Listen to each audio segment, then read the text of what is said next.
Good evening, everyone. Good evening. Let's just get this out of the way so we can actually see DJ.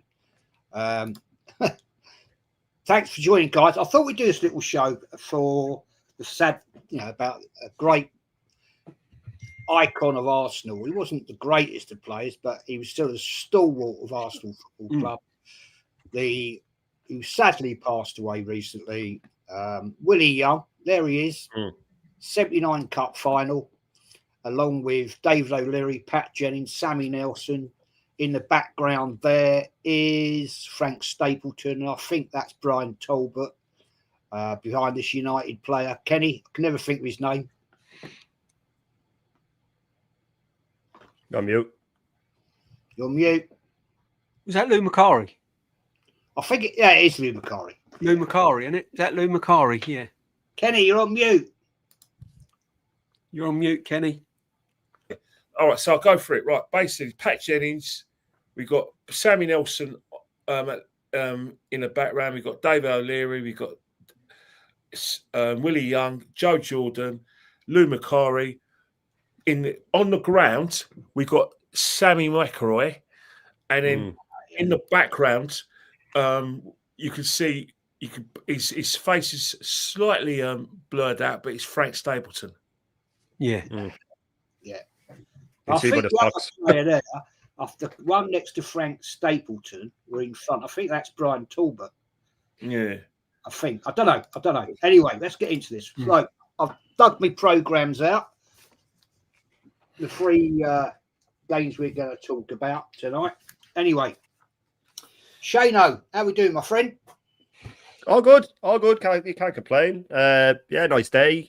Picked the kids up from school. Did a little show of views, and I'm looking forward to getting into this. It's a great idea. The three cup finals. We won the one that the hardest one, typical Arsenal, and then stumbled in the ones that we were expected to win. But we're here to talk about Willie Young as well. Obviously formed that great partnership with my fellow Irishman David O'Leary. Bit of an unsung hero. Made that the daunting trip from Spurs to Arsenal, which takes a little bit longer to win the crowd over. So you have to be half decent, or you have to be at least a spirited player to win the crowd over after that. But one of those unsung heroes. We did the whole world class show before. We were saying that cult heroes are a bit different, and I think Willie Young will fall into the cult hero category. He was always gave 100%. Obviously before my time, but I know of him. I've obviously watched the 5-minute final many a time on video, and I know of him. But yeah, great player, and a period for Arsenal where they sort of became the nearly men. A lot of final losses, but we did have that classic final against United, which you will always go down in history, and what a moment. But yeah, listen, looking forward to getting into it, and big up for having me on, of course. Big up, man, for that. DJB, obviously, your time era. Yeah, watch Willie a lot. You remember it all very well. It was an iconic time. The fact that it was. Arsenal were under Terry Neal, youngest Arsenal manager. Got to 3 cup finals consecutively, and got us to our first Cup Winners' Cup final, which less spoken about that, the better. So let's start off with the Ipswich game, right? So this is the FA Cup 77-78. I was out. We had Pat Jennings in goal. Pat Rice was our captain. Sammy Nelson, David Price. There's a name from the past. David O'Leary, of course, the icon. Willie Young, RIP. Liam Brady. Alan Hudson, ex-Chelsea. Malcolm McDonald. Frank Stapleton, Graham Ricks, and the substitute was John Matthews. Now, there's a few names in that team, mate, that are absolute legendary. But Willie Young, he wasn't the sort of person that's going to rip up trees, was he? No. But he was a stalwart player. He was a tough cookie, really. He was big, ginger hair, wasn't exactly graceful, I think is the word, but he did a job that day. Sadly, we know what happened. Mm-hmm. Give me a breakdown. What you think? About Willie Young come from Spurs. I think we paid 80,000 for him, which seems in this day and age crazy. 80,000. Come over from Spurs. A lot of Arsenal fans at the time was thinking, "Who are we signing here?" Never played for Scotland. He got banned from playing from Scotland because he went on a crazy one for the under-23s when he was in Copenhagen. Got blind drunk, caused all sorts of mayhem, and the Scottish FA banned him from playing for Scotland. From Aberdeen boy, Aberdeen boy, and he came to Arsenal, and it was a really weird partnership because you had the silky positioning skills of David O'Leary, a ball player, positioning, tackling. David O'Leary was probably one of the best centre halves in football, let alone Arsenal. And then you had this kind of creature next to him, Willie Young. And Willie's job basically was, David O'Leary was like, well, I'm not heading it. I'm not getting my head kicked off. And Willie Young would use, well, I will. So if it needed heading, Willie Young would head it. If it needed smashing into row Z, that was Willie Young's job, into row Z. And sometimes it had cleared like the North Bank, sometimes with his clearances. Sometimes he was skank it. So that was the partnership. O'Leary was left with bringing the ball out and carrying the ball, passing the ball. And Willie Young was basically your kind of brick wall. He was your stopper and your clumper. You know, the cup final against Ipswich, it was, I mean, I went to all three. And I was only a young lad then at the time. And it was a bit like the attitude of today with a lot of Arsenal fans. Oh, we ain't going to get beaten. We're going to steamroll them, smash them. 3-4-0. No problem at all. This is ours. And Ipswich was like, okay. And we never really got going. We never really got going. We was getting pulled all over the place. Never got a decent attack. But one thing with Willie Young, he kind of, it was one, he kind of kept, him and David O'Leary kept the score down, really. I mean, we was getting hammered. And, you know, he made a couple of really big interceptions and stuff like that. And he was always present. He wasn't pretty. He probably wouldn't walk into most teams these days. But they just had that unusual bond. Him and O'Leary just had that kind of understanding. And with Big Pat at the back as well, Pat Jennings in goal as well, it worked. It kind of worked. It was like crazy. You know, Big Pat will come for the ball. If he called for the ball, they all left it. Apart from a couple of times, Big Pat had called, and I used to stand right behind the North Bank as well. And I remember Big Pat calling for the ball, and Willie Young, his job was to get his head on it. And sometimes he'd get muddled up with Big Pat, and he'd head the ball when Pat, and he's like, oh, you know, what you doing? And that was Willie. He was the sort of player where you kind of went, oh no, what's it? If he did try and dribble the ball out, he was the kind of player you was going like, oh, Willie, what you doing? Just get rid of it. Just get rid of it. You know what I mean? So, but that was Willie. But in that cup final against Ipswich, he didn't perform too badly. The whole team was off it that game. Mm-hmm. Willie Young was no worse than anyone else. In fact, him and David O'Leary was, as I said, was probably the better of the, was probably some of, you know, the better performances. So, no, he was a character, Willie Young. He was an absolute character. And as I said, 80,000, you know, what can you say? I agree. I'm just trying to do something here, and it ain't working, which is typical, bloody typical. Hang on. I'll come to you in a minute, Kenny. Hang on. Let me try and do this. No, not having that one. Not having that one. No, oh, for fuck's sake, man. I just wanted, while you're doing that, DJ, just when you were describing which is the perfect explanation of them, that Willie Young just threw himself at the ball, he'll head it, he'll belt it, and then the class of David O'Leary. Yeah. It was very years later with Ferdinand and Vidic. Ferdinand had all the class. Vidic. Yes. Very similar. You see that? You know what I mean? It was sorry, James.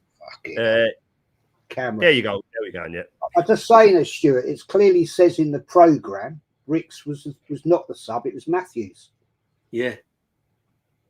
And that is the program of the day, man. Kenny. Anyway, Kenny. No, I think when you programs, I think they are the day before. Yeah, printed the day before, and I think the FA Cup final programs they used to try and sell them in shops, especially definitely during the 80s. But when you think about, I mean, I was there. I don't recall Rick starting. Yeah, but if you think about that cup final, what a lot of Arsenal fans seem to forget, we had a strong team out that day. Malcolm McDonald started that final. Alan Hudson started that final for us. Yeah. And, so we had Big Pat. It was his first season at the club. Ipswich, didn't really win anything much, but they had some good players as well. They had Mariner played that final for them. John Walker was playing that day for them. Paul George Cooper Burley as well. George Burley. They had Beattie playing for them that day. They had David Geddes, who played for Aston Villa. Yeah, Mick Mills, England international. So they had some really good players. Brian Talbot. What I remember is that was it Willie Young's mistake that led to where he is a botched clearance and he went straight to Osborne? Did it come from Willie Young? Yeah, Willie Young shinned it, and Roger Osborne put it in the back of the net, and he actually got injured during that game. Brian Talbot was playing for Ipswich that day as well. Mm-hmm. That's a little known fact. But he run the show that day, Brian Talbot.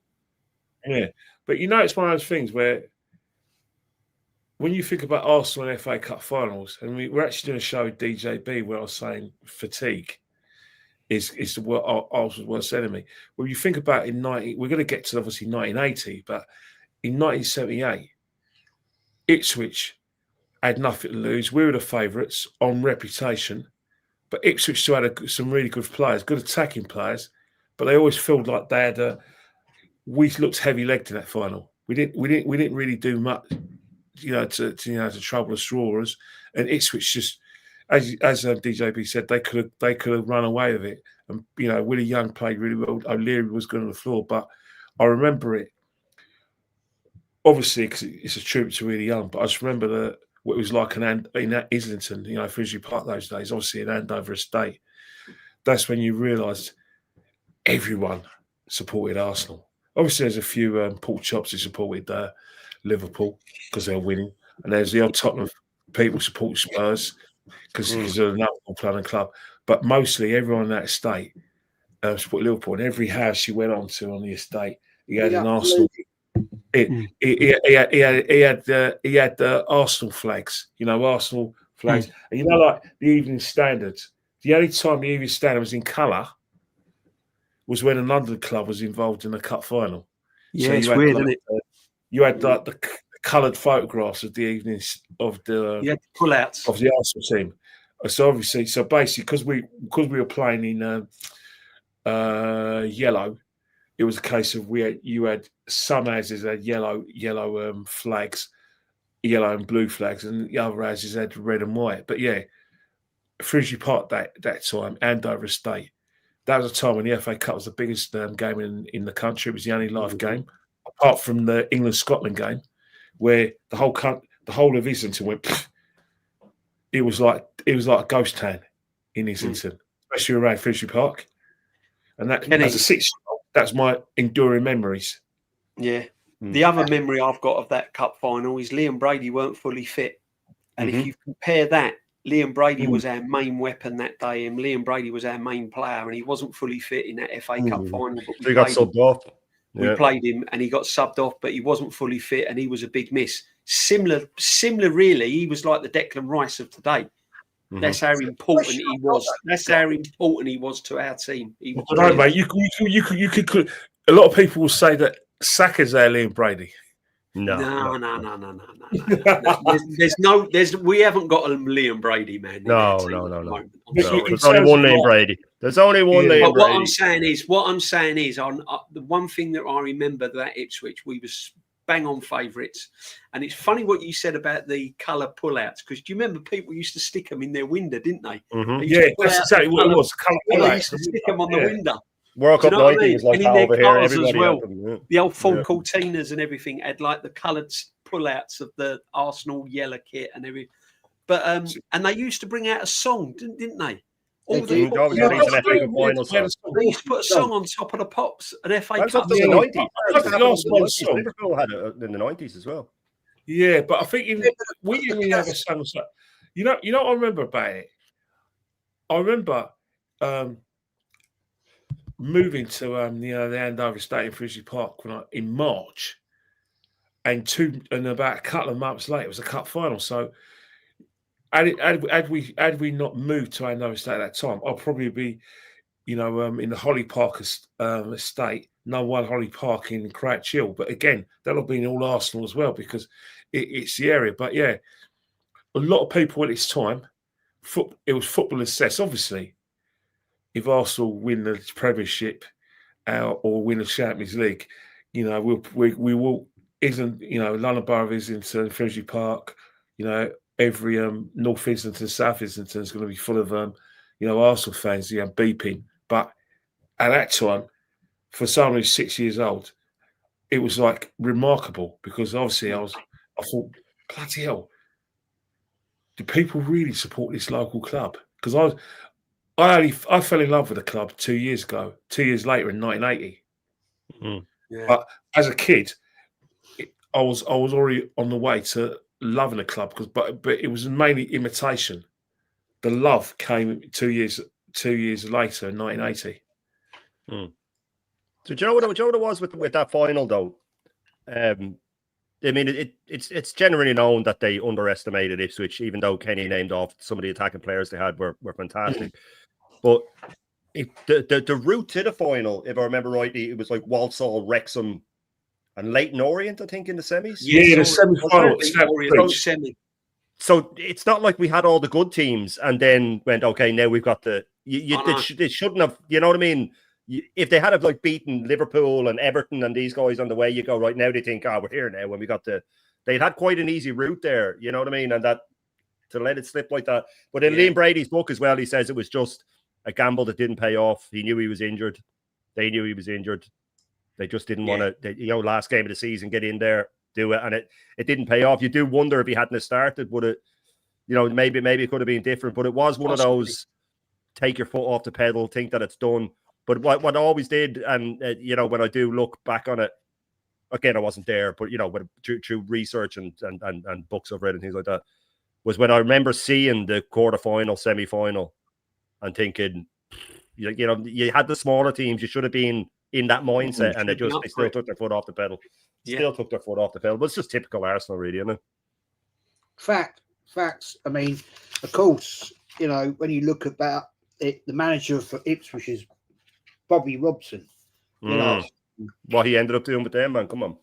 Yeah, I mean, it was a bit of a shameful day for Arsenal, to be fair. But you know what? A player we forgot who played for Ipswich, Eric Gates, played that day as well. Eric Gates. Do you remember? You guys remember Eric Gates? Gates? Yeah, Gatesy. When did Alan Brazil join him? Late early 80s, didn't he? No, Alan Brazil joined. Was probably he was probably in the squad, but I don't think he got on. But he was definitely in Ipswich at that time. We only had one sub back then, didn't we? You only had one sub. I know a very young Johnny Walk played in that cup final for Did Gates play for Ipswich that day, did he? The Ipswich team was Paul Cooper in goal, George Burley, Mick Mills, Brian Talbot. Brilliant. He was outstanding that day. We bought the following year. Yeah. Alan Hunter, Kevin. Yeah, Alan Hunter, Irish international, Northern Irish international. Yeah. Roger Osborne, John Wall, Paul Mariner. I mean, there's some iconic fucking some iconic footballs. Trevor Wymark, Clive Woods. Trevor Wymark. Clive Woods. Bloody hell, remember that? Yeah. So, I mean, they had a good team.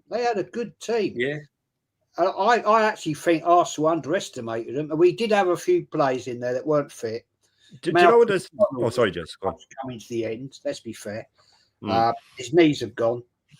But they were a good team. And, I think way too many people underestimated Ipswich at the time. I did. I won't lie. I thought it was going to be a walk in the park. Well, that was the know funny thing about that. Sorry, Shane, but the funny thing Right. about that is Willie Young's first debut was at home against Ipswich when we got beat 4-1. And he had an absolute nightmare of a debut, and he'd just come from Tottenham. And there was fans berating him in the car park, saying "F off back to Spurs" and all of that. Yeah. So Willie's first game at Arsenal wasn't very pleasant. But do you know what it is with that Ipswich game as well is that, yeah, they were underestimated at the time. But in hindsight, when you see what Bobby Robson went on to do with them, with the players that were there, they were a better team than people. So it's easy to look back and say, oh, well, Ipswich weren't great. But look at all those players and what they went on to do. So it was a great team. They just hadn't proved it yet.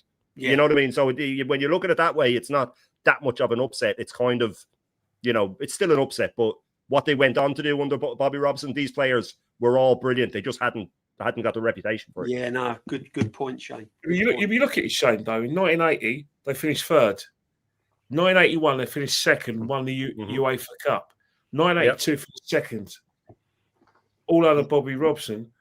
You know what I mean? They were a strong team. Yeah, so they were very consistent, and they were better than us. But see, that was just them starting to get better. So that when people say they looked like we were much better than them, it was a lot closer on paper when you look at the players. The players they got afterwards.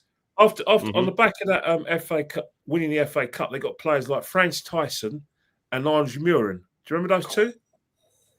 Franz Tyson and Andrew Muren. What a partnership that was. Lads.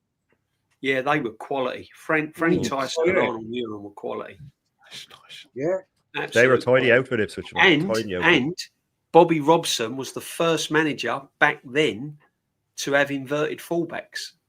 There you go. He played with inverted fullbacks in some of them games. He was a ballsy manager. He was. This is what I'm saying. We talk about inverted fullbacks now as if it's some sort of miracle that Pep and Arteta's discovered. Bobby Robson was playing it back in the early 80s. True his whole managerial career, though, he was ballsy, DJ. Always ballsy. He was never afraid to throw in a youngster. Gaza and Platt in midfield for a World Cup. 2 youngsters. Come on, man. You know what I mean? He just proper manager. I think that's when he was his best. And he, on the back of the success of Ipswich, that he actually got the England job, and Ipswich were never the same after he left them. But yeah, the thing about that Ipswich team had what came afterwards was fantastic. But then again, Jez is going to get to this. Losing that FA Cup final in '78 galvanised us as a cup side. Obviously, we finished 8th. I think we finished about 7th or 8th in the league in '78, '79. But our cup form, it was a case of never again. We drew a line under that performance the year later. Yeah, we're going to move it on to that one. Of course, the great 1979 Cup final. That's my ticket from when I was... One of my favourite games I've ever been to. Yeah. £2.50. Absolutely love it. £2.50. That was. Did you have to queue up to get that? No, seriously, did you have to queue up to get that? Yeah. What we had to do, you had to, in your home games, you had to buy a program. This was the good thing about buying a program. That's why I've got hundreds around my house where my ex-missus lives up in the loft, and I've got all my stubs and tickets inside like Jez. But what we had to do, and Jez will clarify this, is when you went to an Arsenal home game, on the back page or the second from back page, in the bottom right-hand corner, you had a voucher. And you used to have to cut the voucher out, and it went 1 to 30 or 1 to 24, how many home games you played, right? And you had to cut the vouchers out. And then when it got near the FA Cup final, in the centre of the programme, the last home game before the cup final, in the centre of your programme, you had like a sticker book. And you had to stick all the vouchers on the programme. And then at the back of that, you used to have to fill your name and address out. And then you had to queue up for miles all day. You had to queue up at the box office. It's your local with all your vouchers. So you'd get there at 9 o'clock in the morning. You'd still be queuing up at 2, 3 o'clock in the afternoon. So what does that mean, DJB? Just the proper diehard fans got into matches? Yeah, all the fans. You know what I mean? Because the only fans that went are the ones that went to the home games. Really because meant you had it. The to ones go that to really the home meant it, games to buy the Yeah. program. Yeah. Now, Yes, right. Yeah. if you had all of the vouchers, you had no problems getting a ticket. I think if you was missing 1 or 2, Jez, you was still all right, weren't you? But You had to have 85% of home. Yeah. But if you was missing sort of 8 or 9, yeah. But what you done was, I was missing one game for some reason. I didn't have a lot of pocket money, so I didn't buy a program, and I was missing about 3 vouchers. But on the day, people used to bring spares with them. Yeah. So you used to go along the queue and you used to say, "Have you got voucher number 10? I haven't got that one." And they'd go, "Yeah, mate. Yeah, kid, I've got one. Give us a And he'd pen. give Give us a And pen. you'd be there sticking it in. You'd be there like licking it and sticking it in. Honestly. And then, I love that. Jez, I am I love right? that. And you'd get to the box office and they'd check all your vouchers and they'd go, "Yep, here's your cup final ticket. Away you go, enjoy the game." And you'd be like a little, honestly, on the way home, you'd Like wrap it Charlie up, in the chocolate factory running home with it, look. put it in your pocket, you'd be running home. Oh man, it was just great days. But the great, thing though, DJ, you easy. said you're queuing up for hours. You probably had a ball though. Oh Having yeah, the crack with everybody, you know what I Yeah, mean? yeah, you'd queue up for the hours. atmosphere, and we're all in this together, and you know what I mean? yeah, It's you'd queue up for hours. So Yeah. like It's- Jez, it's- I've got loads of programs with all the vouchers cut out. If you know what? You know, back in the day when you used to queue up for cup tickets, obviously, it's a case where it was a certain day. It was like either a Monday morning where you're basically during a work day, by the way, you Yeah. get there first come, first serve. Yeah. People used to have days off of work, unpaid. You used to have all your Yeah. like On a people work used to day on a work down the Monday, docks. to get your tickets, cup final All your tickets. dockers used to be down there. People that used to work in the local factories around Highbury and Islington, they'd all be there queuing up for their cup final ticket. Oh, it was crazy, but it was such a good laugh. You'd be singing Arsenal And you know what? songs, You know what, Shane? chatting. 100,000 stadium. Officially, clubs only got 25,000 tickets each, Yeah, and the other 50,000 went to the FA family. That's right. Mm. That's right. Madness, isn't it? DJ is so right because the ticket office in Avenel Road used to open up at 9 o'clock, that's it. right? And you'd have people queuing there from 6 in the morning, right, to get there. And I was one of them, right? But what we used to do, there's me and 3 mates, we would take it in shifts to get in that. And I'd like say to my mate Paul, stay here, I'm nipping home. I need to go to the loo. You know what I mean? And I'd come back with bacon sandwiches. My mum had cooked. Oh man, you never gave me one, Jess. I did. Well, I think I might have done, but that's what we used to do. And then you get the old hawkers come round. Yeah, you get them come round, and they suddenly start putting their trucks up, selling tea and coffee and all that sort of drama. And they were great days because you used to have conversations with people you'd never spoke to in your before life. No, Spirits high. And you made friends for life because after that you would like see him in the ground somewhere going to go. You go, hello, all right, how you doing? Yeah. And then of course we all rocked up for the great cup final in the Man United game. That's the one. One of the That's greatest the- cup that's finals one I've of ever the been. greatest finals ever. But it wasn't a great match. It was a terrible match. It was a terrible match right up until the goal. I was saying to Jez backstage that it was Walford that imagine how he felt after coming on right before United got their first goal back and then got their second. He would have thought, this is what I'm going to be remembered for is throwing this league away. But Kenny's right. Like that was the first VHS tape that my dad bought me. He wasn't into football, but he knew how obsessed I was with Arsenal. And there was a lad that he worked with in a bakery in Dublin. And he was a big Arsenal fan. He keep giving him these videos. Give that to your young lad. Give that because your man who worked with my dad didn't have a son, and he saying to my dad, "Oh, your son's into football. He's into Arsenal. Give him this. Give him this." And he brought that home, and I put it in. It was just a full 90-minute match, and then a couple of interviews after. I wore it down. I wore it down, man. Honestly, even though the first 80 odd minutes weren't great, I'd still watch it from start to finish. Well, it wasn't a contest. What a moment. If you look at the context of the game, like first of all, you got the lineups, obviously a bit different. No Malcolm McDonald, no Alan Hudson, Brian Talbot played. Obviously, Sammy Nelson, Pat Rice, captain, of course. Centre halves, Young and O'Leary, Big Pat in goal. And in midfield, was it Talbot, Brady, and Rixie in it? Rixie, yeah. Rixie. Yeah, Rick's Price is playing Price number 10. I think. Alan Sunderland.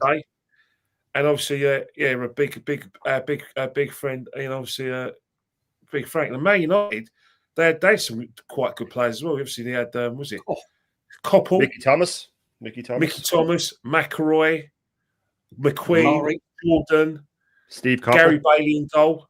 Oh, Martin Buchan was their captain. Martin Buchan, captain. Yeah. They won the FA Cup 2 years before that. Did Stuart Houston play for them in that game?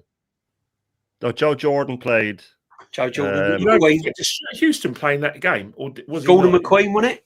Don't think Gordon he did. McQueen was playing that game. He's got one of the goals. I'll go through the team. I'll go through them. Gordon McQueen, mate.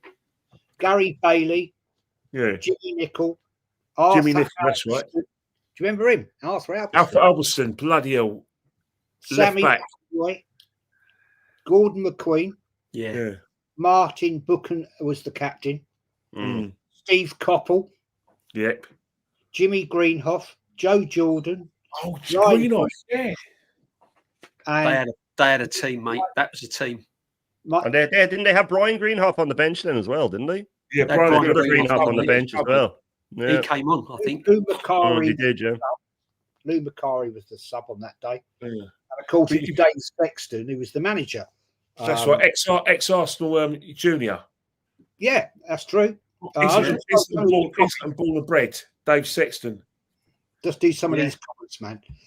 Henry Gooner's back then, you could park your car on Avenel and Gillespie Road, so you could take turns with friends when queuing up, especially if it was cold outside. They used to park them down the middle of the road. And Mike says, and Mackerel has done it. I was 7 and cried for one and only time over football. Hendon says, Watford Billy or nip into the Goldfish Bar for a portion of chips, keep hands warm when queuing up. Goldfish Bar, bloody hell. That was back in the days. Watford Billy says, I did the vouchers for the Luton final. Yeah, that went well, didn't it? That one. That was you know, Jez, we're going to have to talk about that final because no one else want to talk about it. But it's a game where another game we should have won. That was a period of it, wasn't it? You know, the League Little's Cup final against Luton in '88. That was one of the. I actually cried after that game out of frustration because I couldn't believe what happened. I couldn't believe what I was seeing. But this is why it's in our DNA, Kenny. This is why we're so cautious today, because we've had a lot of pain over the years with the Birminghams, the Lutons, Galatasaray, the West Hams, Galatasarays, Naeem from the halfway line. You name it, we've had it. So this is why we don't get too excited right now. We're enjoying it right now this season. You know what? We've been the scarred amount of before. finals we've been in over the years, especially that wretched League Cup, and we've lost. You know, coming back from Cardiff. That was one of the worst. From Wembley twice. Worse. And then come back from Wembley in the 80s. It's awful. Obviously the FA Cup final in 2001. I still didn't. If someone could just tell me how we lost that game, I'll get over it. And no one's West Ham was the one for me when we. I was 20 and I cried. I was 20 for that final and I cried. Frustration. It was frustration. I couldn't believe it. Couldn't believe it. West Ham to this day still hurts. You know why it hurts? Oh, because my cousin, he's from the East End, but he's a Spurs fan. But Jez, I've got to tell you this. Obviously, we're going to get to this, but I spent when my mum was abroad working, and I spent the summer holidays in the East End, Stepney. And if you were an Arsenal fan in Stepney and you told everyone you supported Arsenal, 1980, summer 1980, and you told them they knew you from North London, but you supported Arsenal, and Stepney, West Ham stronghold, you won Yeah. Weren't a nice place, no. That's not a good idea, Kenny. It was the worst idea ever. Not a good idea going down there telling them lot that you're an Arsenal. But Yeah. let's get into this one, right? So Arsenal on the day, behind us we got that little background screen. Jennings in goal. Pat Rice was captain. Sammy Nelson just to the left of Kenny Ken over there. Brian Talbot, who we'd bought from Leeds United in that season. Ipswich. David O'Leary, whose legs are right there, down there. Yeah. Willie Young, that's what we're doing, talking about this tonight. Willie Young, rest in peace.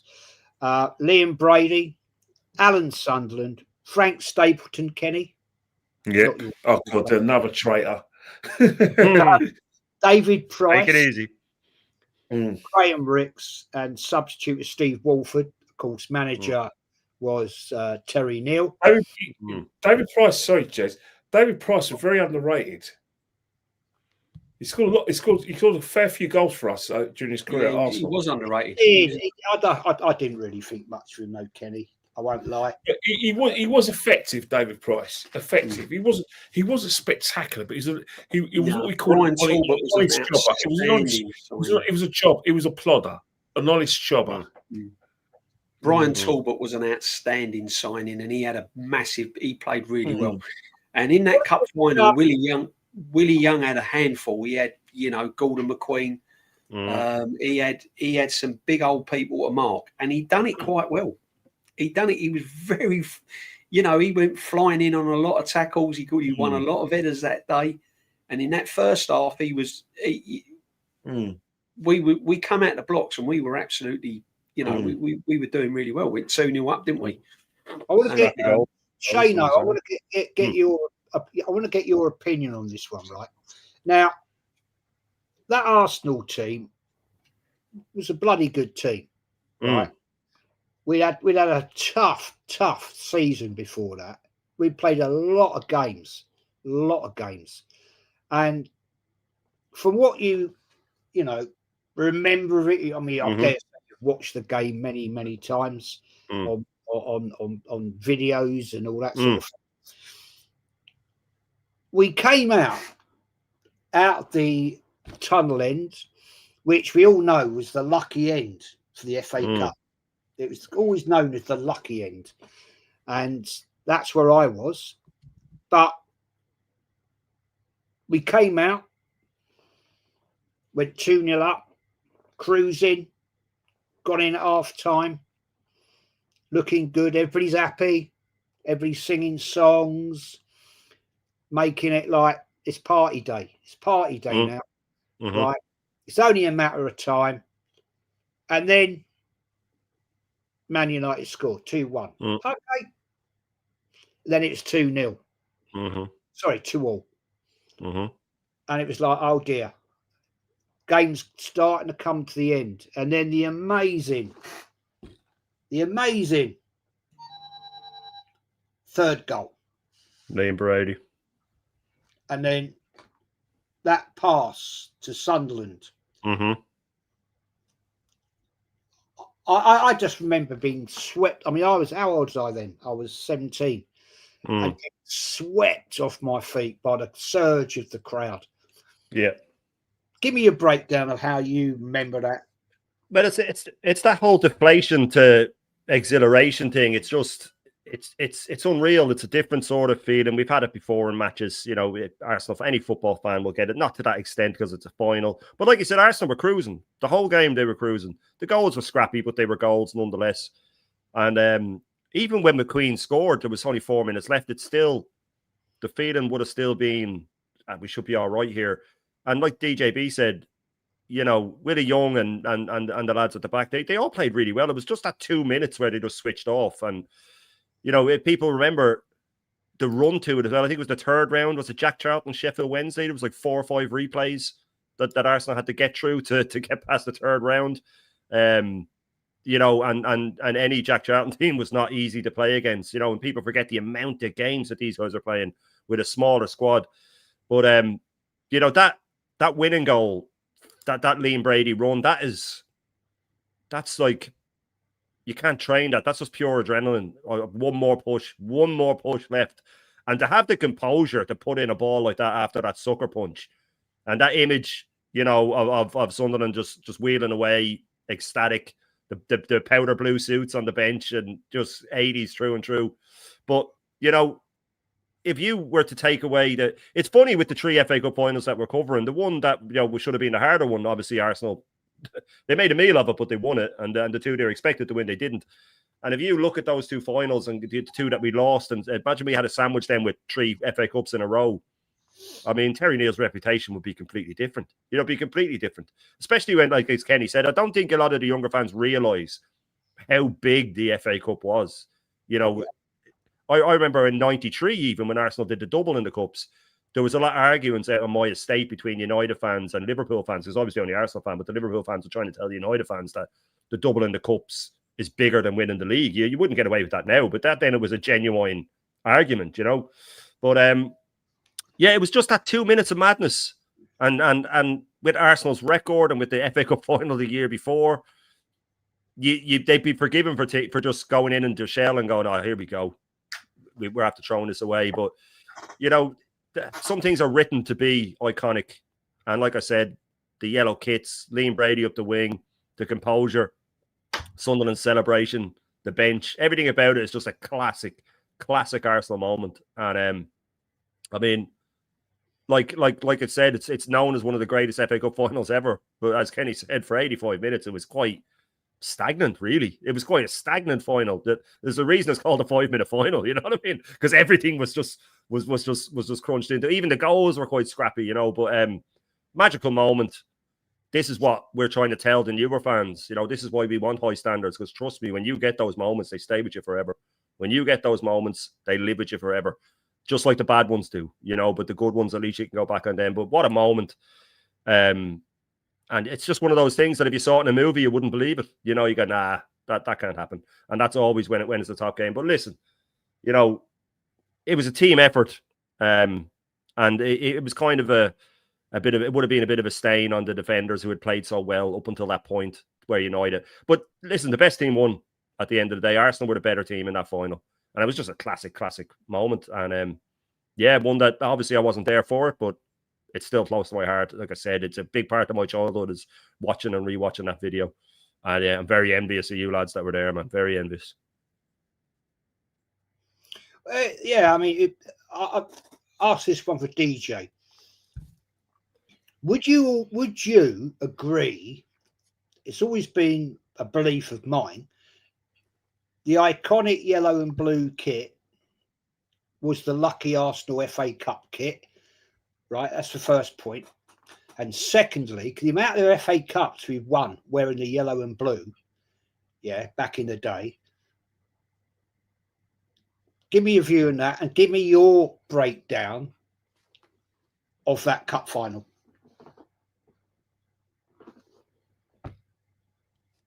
I'm mute. Me? Oh, is it me? No, DJ. Just the whole day of being there as a young boy, and that's why Man United are my rivals that day, that FA Cup day, because the fans and everything, the Man United fans at the time, they weren't very pleasant, and that's when it started for me. That was when the Arsenal and Man United rivalry started with me, that cup final.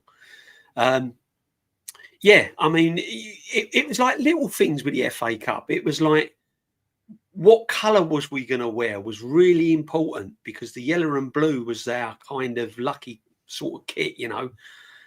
What end were we? Because if you was at the tunnel end, that was meant to be the lucky end, as you said, Jez. So all these like kind of... It was always whoever had the tunnel end had to wear the away kit.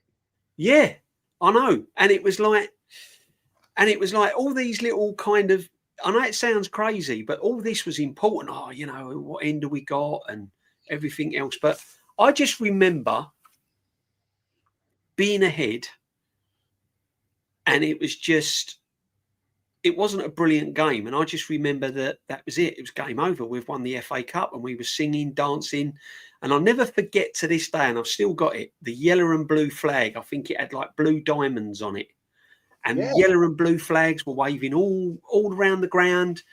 And I think Man United, some of the Man United fans were like kind of, there was little empty pockets of little empty areas where they'd gone out or got a drink or couldn't watch it.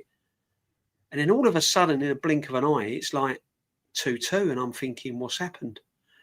And literally the whole end, Arsenal end, was like, oh, no, not again. Because remember, we'd lost against Ipswich the year before that.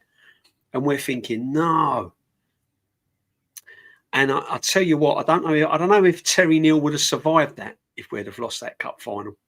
I'm not sure. I think it would have turned a lot worse.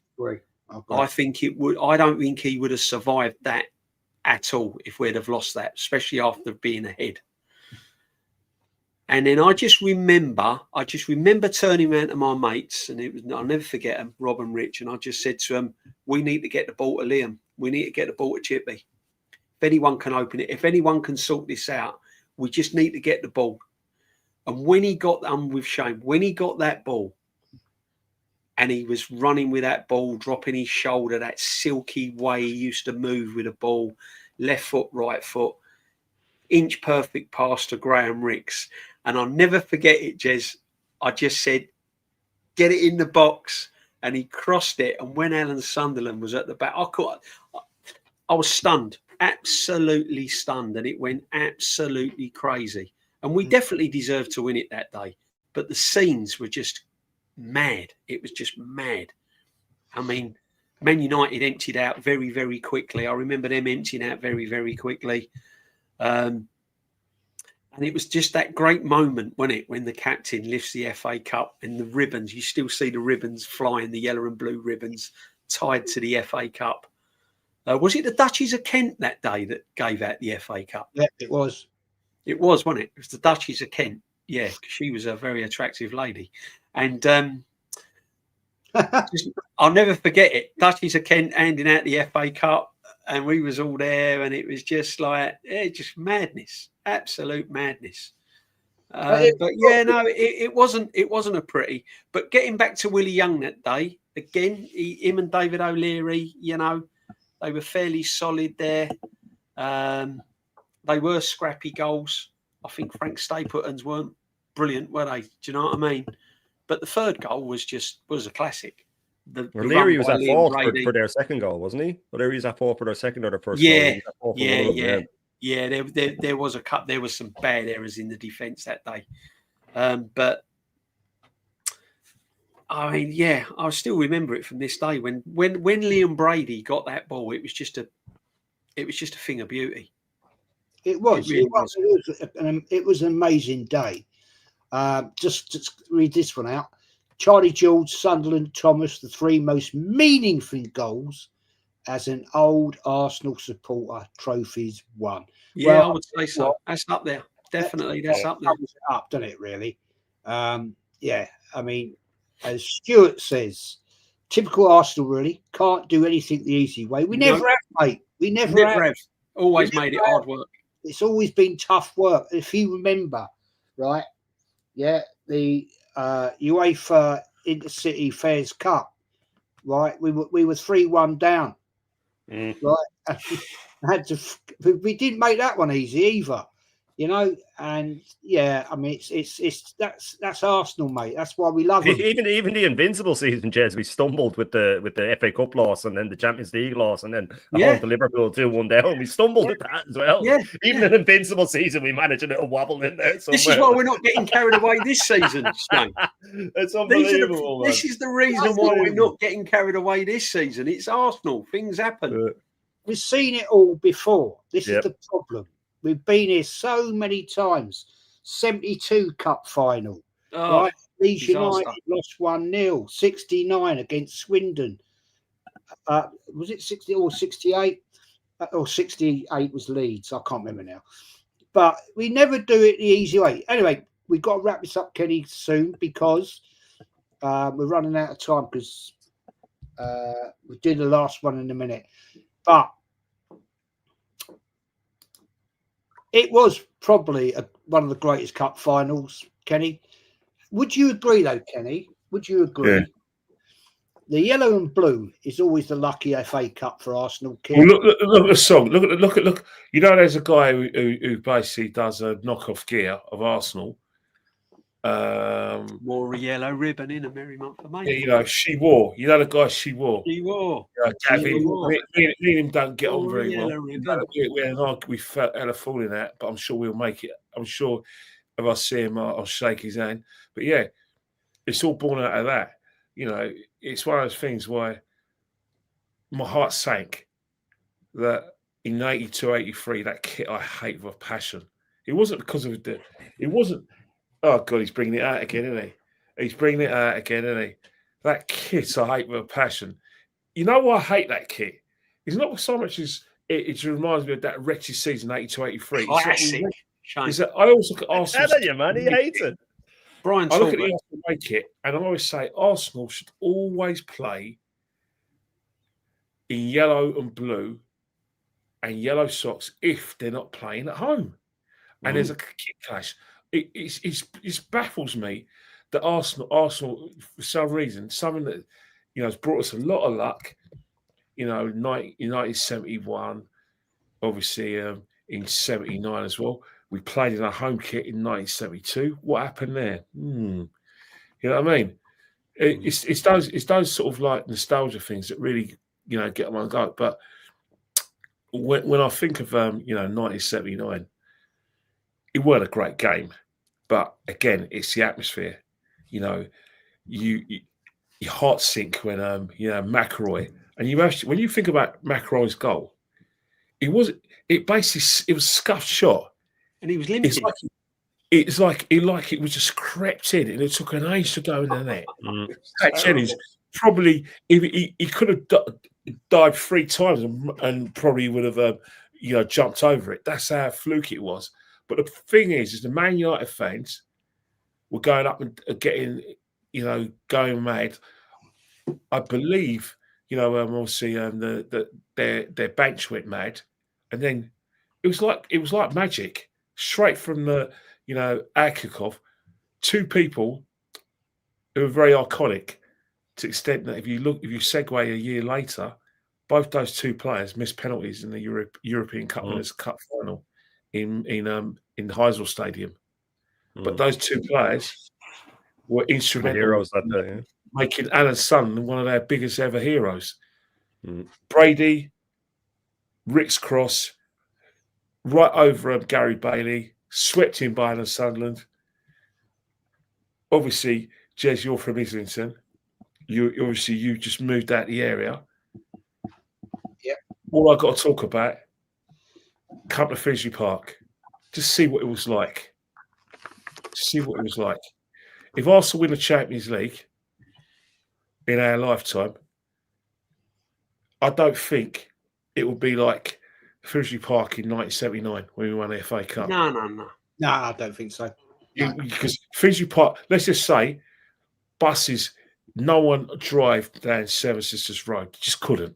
Everyone was in the streets, covering the streets. You just didn't drive. If you had something to do, just do it another day. We won the FA Cup, all right? You go Seven Sisters Road, Hornsey Road, you go Holloway Road. Just do something else. Just picture that atmosphere.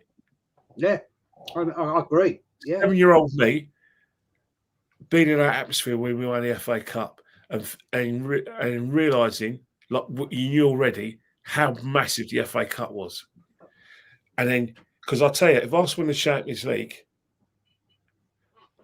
that celebration that we're going to do if we win it is not going to be as big as 1979 in Islington.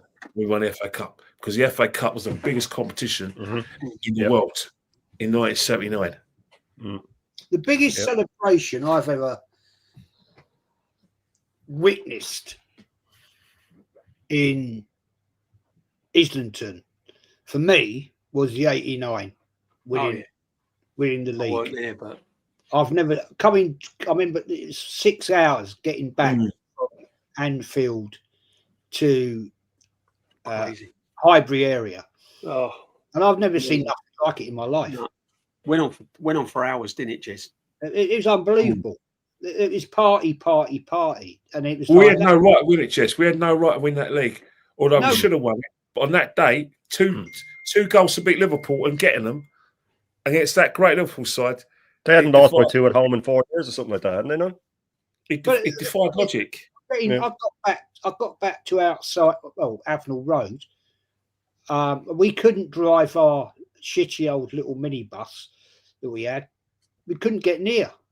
Mm-hmm. We had to park it out and walk back through the crowds, and that was like at 5 in the morning, 5, 6 in the morning, and there was bunting already being put up. There was people out with crates of beer in the middle of Gillespie Road, Avenel Road, and people just handing out beer to anybody. Didn't know who they were.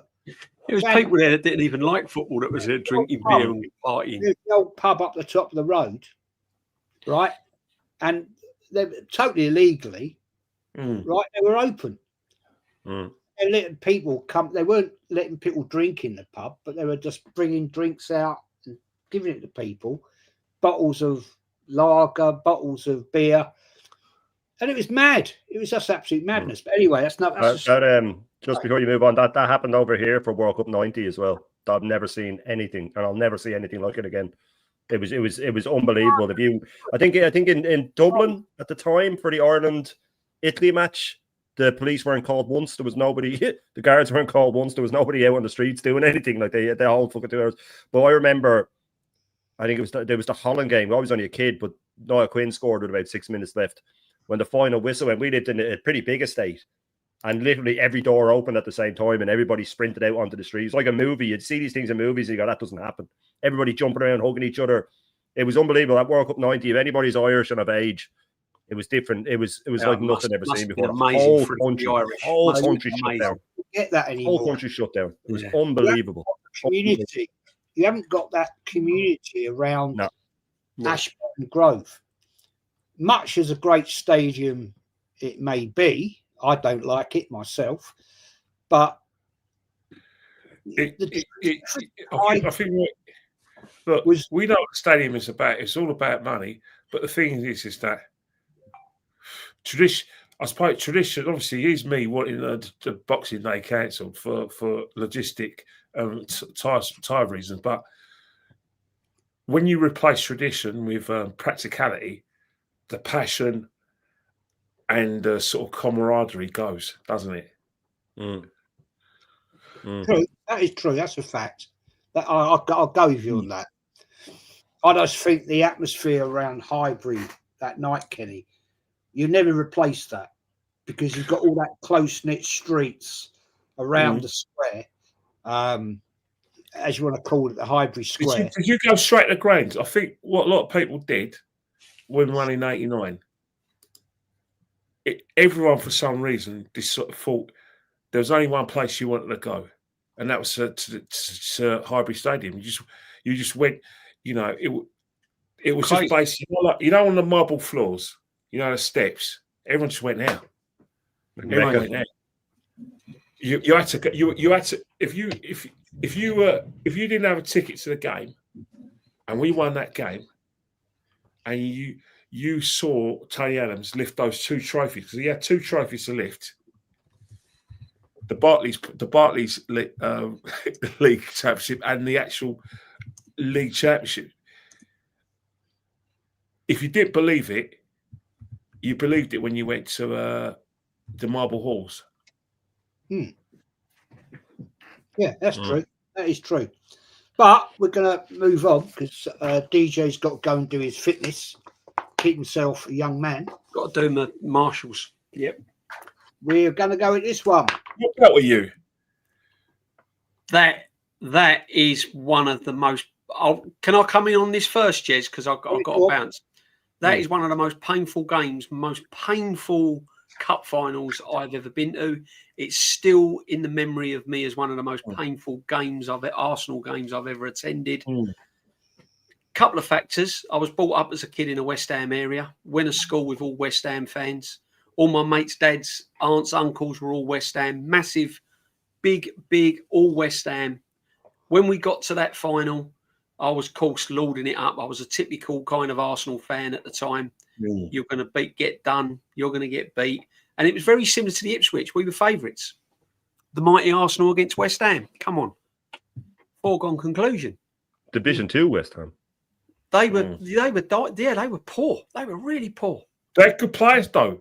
They had good players. They had some really, Trevor Brooking. Trevor Brooking is one of the best midfield players you've ever seen. And you know what? You know another thing as well. A lot of their players were from East London. Yeah, they was all local lads. I think the exception of Stuart Pearson, Phil Clarks, Billy Bonds was captain, wasn't he? Bonzi, Billy Bonds. He's from South London. The Allens. Alan Devonshire is from West London. He's from Park Royal, West London, Ealing. Yeah, Paul Allen's from East London. Paul Allen's from Avery in Essex, which is West. And a lot of them used to be at Barking and Dagenham. Used to play at the districts and all of that, and brought up in the schools around here. But, Paul Brush, East End. But Pat Holland. Pat Holland was in a squad that day. Pat Holland, East End boy, born in Limehouse, Arsenal through and through. Yeah. And do you know what? Right, that cup final. Well, they say that the foul on Allen by Willie Young when he brought him down sort of brought in the professional foul rule. Yeah. You only got to get after that. It did speed it. They say they fast forwarded. It did speed it up. After that, because it caused so much controversy and everything else, because he was clean through, and Willie Young blatantly took him out. Well, look what happened 5 years later, as well, wasn't he? And but look what happened 5 years later. 5 years later, apparently they accelerated the professional foul rule after that incident. Do you remember the Everton Man United final? Kevin Moran took out Peter Reid. He got sent off instantly. It wasn't even a debate. But the thing is, right, that final we never got going. It was poor, and Terry Neal came under a lot of criticism after that, didn't he, Jez? After that final. Rightly so, though. And rightly so. I mean, it was just awful from start to finish. The goal again, I'm sure he sort of was a shot, and I think he just stuck his head in the way. To this day, I just see it going in, and we never look back. We never looked like getting back in the game. It was just it was one of the most poorest Arsenal games I can ever remember, and I'll never forget it. I'll tell you this quickly. In my bedroom, I had all my Arsenal yellow and blue up at the windows, all my flags up, all my scarves up, and I went off to Wembley. When I came back, my brother, God bless him, he's no longer with us now. Oh, sorry. When I came back, he was a West Ham boy. He'd taken all of my Arsenal stuff down from the window, and he put up all his West Ham stuff. Yeah, right. So I was walking back and I was like, oh, no, it was just painful. And then school and all of that and going, I was getting ripped to shreds by West Ham fans. I'll never forget it. I'll never forget it. What part? Were you from, do you grow up in Dagenham? Yeah. Oh, that's West Ham Island, isn't it? That's I was born, I grew up in Dagenham, and we moved. But the funny thing was, right, my brothers, I mean, when I moved, I was only a young lad from Highbury, Islington. But my brothers lived there quite a while, and they went to school and they lived. They moved to Dagenham, and they were born and bred Arsenal, and they ended up supporting West Ham. And I was the only Arsenal one, and them two supported West Ham. Weird. True. There's about that final as well, and Stuart makes the point. I was going to say it. Didn't we play 70 odd games that season? Yeah, Brian was outrageous. Fatigue. Fatigue, man. Absolutely ruined. Again, similar to this modern day. There was the game against Juventus where they asked the FA to move it. They did 5 games in 12 days. Spurs refused to move it. Arsenal made it. It was 6 changes. Paul Davis made his debut, and we still beat them 2-1 at White Hart Lane after they refused not to move the game. But there was all that to come through, and after all of that, to then lose the 2 finals, right at the end of it. That season, we was 4th in the league.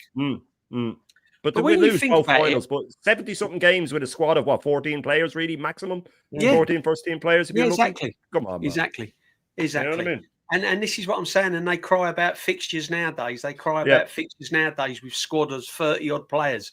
We had like 70-odd games that season. It was crazy. And you could tell we were knackered. We were absolutely Or even knackered. 12 days at On the DJ, first- and 2 of them are against Juve. Like, come on, Yeah. man. And you're North London rivals. Yeah. Boys, I've got to bounce. Listen, Big up, DJ. Kenny, bless. Jez, I've really loved this show. Thanks for putting it on, my friend. Really loved it. Shane, bless up, people. Thanks a lot, guys. See you later, mate. Yeah, take See you care. later, Thanks. DJ. Take care, Kenny, care, I'll mate. see you Thursday. later, Jez, mate. see you Thursday. See you tomorrow. See That's later. right. See you tomorrow. Bye, Yeah, lads. but- Thank yeah. you. Take care, Jez. Thanks a lot, mate. You know, I think it's segue into what DJB said. Obviously, because I know you need to leave for the finish of that. It's a quick one. As much as we were critical of Arsenal, yeah, we were knackered, but we were still overrunning with favourites. But you think about it. If we're playing we're playing a game every 3 days. You segue into like the FA Cup final, the FA Cup semi-final replays. There was 4 games against Liverpool. The first game, Hillsborough 0-0, then Villa Park again, and then Highfield Road. Yep. And then afterwards, obviously we got to negotiate the league fixtures, and then obviously you got a cup final, and then 4 days later you got the European Cup Winners' Cup again. So really and truly, that's no excuse, because at the end of the day, West Ham deserved it, because on the day they were fitter than us, but they were playing in the second division. And they had 1 game a week. Because back in the day, the second division, there was 42 teams, 42 games in the second division, and 42 games in the first division, which we played in. So, apart from their cup run, because remember they played Everton in the semi-final at Villa Park, and then they won their replay at Ellen Road. So they didn't quite have a marathon, but they went into extra time at Villa Park, and obviously they went in extra time at Ellen Road, and then Frank Lampard Senior got the winner. But apart from that, we were the team. They were the fresher team. They didn't do anything. They weren't in the sort of like promotional places in the league. But again, Trevor Brooking, Stuart Pearson, Alan Devonshire on the left hand side. Jeff Pike, little guy, 5'6". He was a handy player for them. So they had some good players. Even though they were a second division team, that team was a bloody good footballers. Yeah. And John Lyle was like Mr. West Ham. He got the best out of them. Again, he's another local lad, brought up around Ganshill, Ilford. So again, West Ham through and through. I totally agree with that. I mean, the Arsenal team was no slouch. Pat Jennings, Pat Rice was captain, John Devine, Brian Talbot, David O'Leary, Willie Young, Liam Brady, Alan Sunderland, Frank Stapleton, David Price, Graham Ricks. I mean, wrong side. Great team. Great team. But they're like, as you quite rightly say, 70 games, right? 4 games against Liverpool to get there. But the thing is that we just couldn't deliver. But before we wrap it up, I'll ask you this, Shane, and I'm going to come to Ken. Right. Mr. Pads, Jez, if you could go back in time and pick one single result in a final of any particular game that we lost and change the result to win, which game would you pick? Have to be the European Cup final, mate. We were cheated. No question about that. No question that we were cheated out of that. No question. But Stuart says the gap between the divisions wasn't as big as it is now. 100%. Very true. Yeah. West Ham were a good team. They were a great team. Phil Parks, Frank Lampard, Paul Grubb, Billy Bonds, captain, Alvin Martin, Alan Devonshire, Paul Allen. Well, when David- teams got relegated, they didn't all jump ship then. They all stayed with them and got them back up. Right. You didn't see a big mass exodus if a team got relegated. They might lose one or two players, but that'd be it. You know, on the back of that, on the back of them winning the FA Cup final in 1980, the season afterwards, they got promoted to the first division. I think they won it, won the second division, and they got to a League Cup final against Liverpool. They Which did. they lost in a replay at Villa Park. So it was a case of that when we talk about Ipswich, how winning the FA Cup galvanised Ipswich to, league finishes in 80, 81 and 82 and winning the UEFA Cup against Twente. Well, look what it did for West Ham. Mm-hmm. Fair enough. Yeah. Yeah, I get that. Quick question then, Shane. Mm-hmm. I'll ask you this one first. Why, after beating 4 cup finals, winning 1, why couldn't Terry Neal do it in the league? Teams have habits of becoming cup teams. Near the end of George Graham's era, we were a cup team. And when you're naming off our 11 there, they're all great players. There was just always a player or two short. I mean, Liam Brady said it was one of the reasons he left, because he was waiting for them to sign a couple of players in the summer, and just that extra 2 players, or even one big signing to get them over the line. And we just never do it. We never strike when the iron's hot at Arsenal. We've done it for time. That's why we don't retain leagues. It's why we never strike when the iron's hot. Ferguson always struck when the iron was hot with United. He'd sign in January if they were top of the league. He'd sign a big player like Berbatov to keep the players on their toes. I know it's different game now, but we were just that 1 or 2 players short. We were always that 1 or 2 players short, where in the cup games, someone like a Liam Brady could win it on his own. We had those players there, but we were always just 1 or 2 short. And I think when your squad is that bit short, you have to sort of make a decision. Will we go for cup or will we go for league?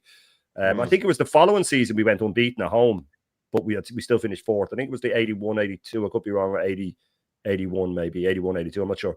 I think we went unbeaten at home, but again, it just wasn't enough. So we were always just the nearly men.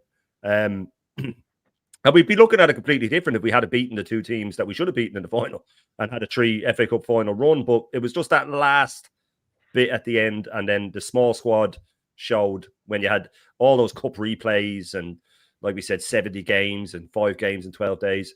I just think with Terry Neal, he was just more of a cup manager. Some managers are. They're good at the old rousing speeches when they need it, but when it comes to sort of keeping players going through a season, they just don't have it in them. And some managers are just like that, and that's all it was. I just think he just came a little bit short. He's not the first Arsenal manager to do it, and he certainly won't be the last. But yeah, I just think the squad was just that 1 or 2 players short. Maybe just another class player, even one single one might have been the difference. But we were just, always just that little 1 player short, where the likes of the Liverpools and the Evertons and stuff at that time had always had that 1 extra player. So yeah, I think he did well enough to get to all those finals, especially that season, getting the 2 finals with 70 games.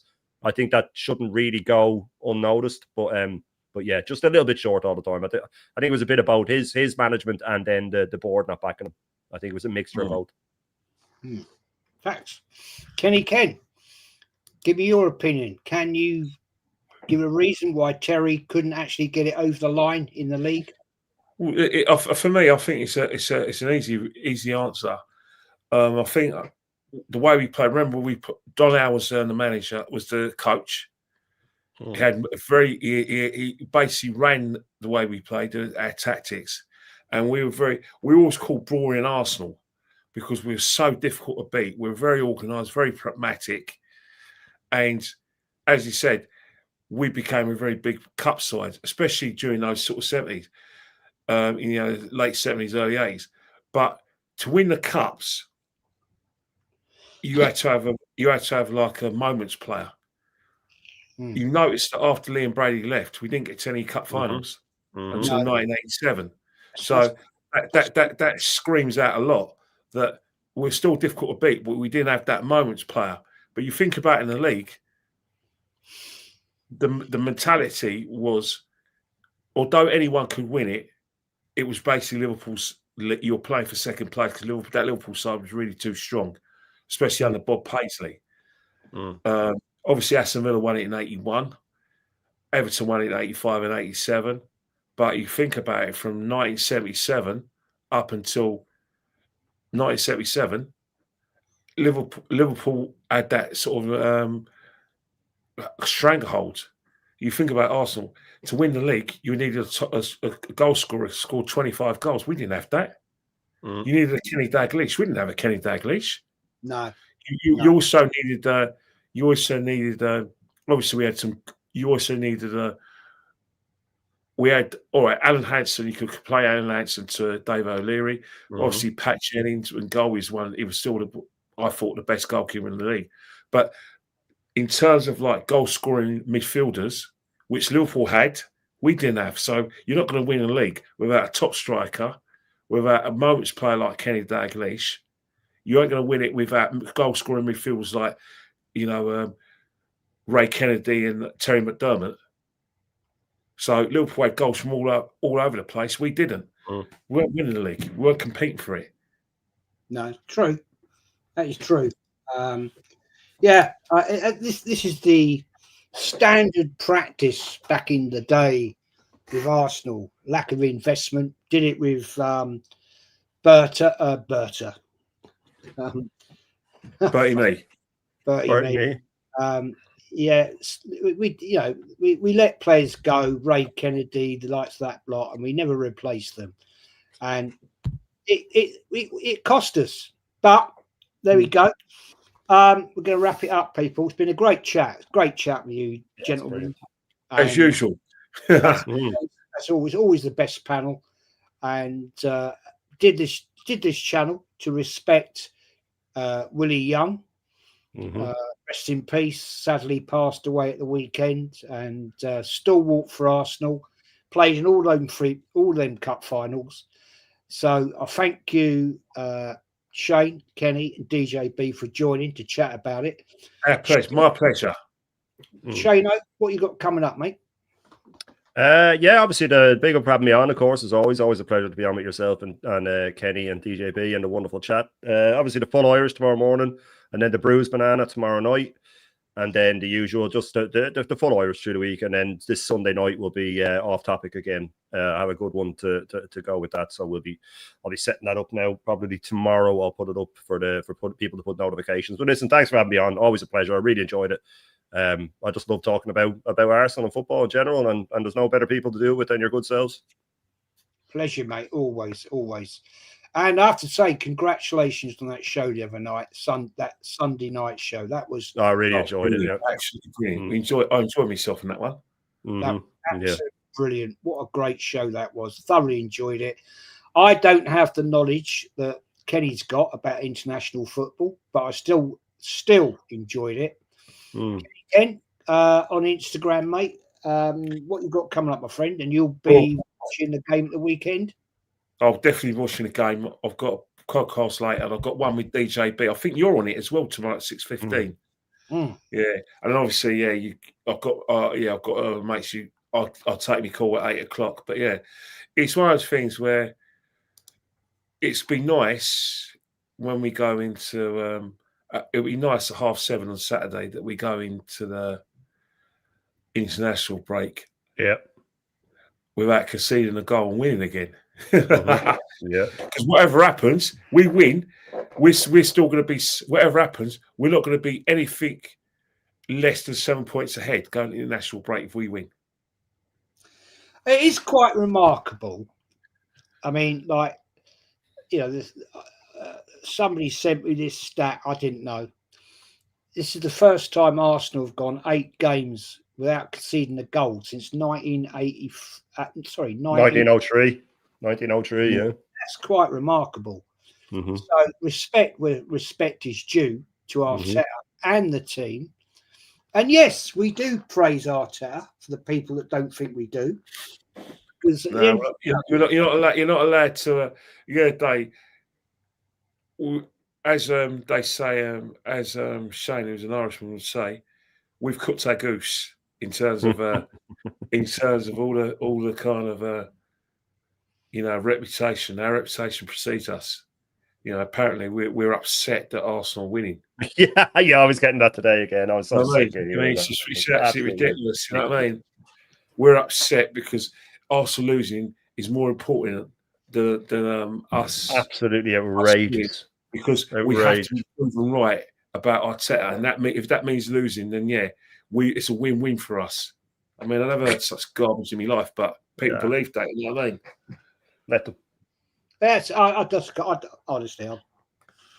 Anyway, people, thank you for joining. Thanks for watching. Hope you enjoyed this one. Pure facts from Shane, DJ, Kenny Ken about those great cup finals that Willie Young was part of, and rest in peace to Willie Young and condolences to his family. Great player for Arsenal. And I'll be on with Dan Potts tonight at 9:30. Don't know who else is going to be on. That'll be an interesting. Of course, but we might have a few people. We just who basically, but apparently you'll find, Jez, tonight that the team, the people that won the argument are actually going to be the ones who are going to be more upset. That's quite unique. Yeah, well, you're on as well, Kenny. Yeah. Yeah, but last week I thought it was quite extraordinary that it was staggering. It was staggering. They've won the argument, yet they're the ones who are more upset, and I didn't understand that. Is it because we weren't contrite enough? After well, I only watched about 5 minutes, and I heard someone say, "Will you admit you were wrong? Will you?" It's all about. Someone put in the same old nonsense. Someone put in the chat saying, "I've heard the word Arteta 10 times more than I've heard the word Arsenal." I thought that's perfect. That's exactly what it is. It's all about. And it wasn't us who brought him up. It wasn't us who brought him up. They keep bringing him up, but that's what they. But the thing is, Kenny, what about the last 5 years? Why is it always now? Because my thing is we should have won 2 of the last 3 leagues. So I can't forgive him for that. We weren't ready enough. We weren't ready. We didn't have this kind of. We didn't have the same defense. We didn't have these good careers. So, the fact is that it's a win-win for everyone. We're winning. We're happy, and we got belief as such, but we got caution. Maybe I think what it is they don't like the fact that we're cautious.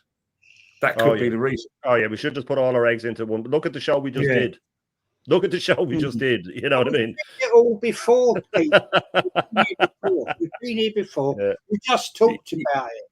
We just talked about the anticipation, the expectation, the fact we were always going to beat Ipswich. We were always going to beat West Ham, and we didn't. Right? The cup, the the Cup Winners' Cup. Right? We were always going to beat them, and we didn't. Yeah. So, but. We all said let's just sort of like sharpen our pencils, and I'll see you at 9:30 then. There you go. Go on. Well, I'll see you guys soon. See you later. Latest people. We'll do the outro. Catch you later. See you later. See you later. See you all later.